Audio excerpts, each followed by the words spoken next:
আমি বললাম রবের কাছে, হে রব, আমি সব কিছু হারিয়ে ফেলেছি। রব বললেন, তুমি হারাওনি, বরং আমি তোমাকে ফাঁকা করেছি, যেমন আমি নিজেকে তোমার পূর্ণ করি। আমি ফের বললাম, হে প্রভু, আমার দুঃখ এত গভীর কেন?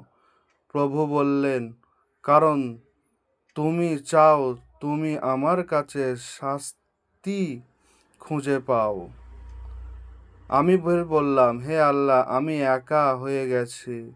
আল্লাহ বলেন, তুমি একা নাও, আমি তোমার অন্তরের কথা শুনতে শেখো। আমার অন্তরের কথা আল্লাহ তাআলা জানেন। আল্লাহ তাআলা বলছেন, অন্তরের কথা তুমি শুনতে শেখো, তুমি ঠিকই বুঝতে পারবে তুমি একা কি না। না হলে তুমি বুঝতে পারবে না যে আমি খোদা তোমার কাছে কতটা মূল্যজনক।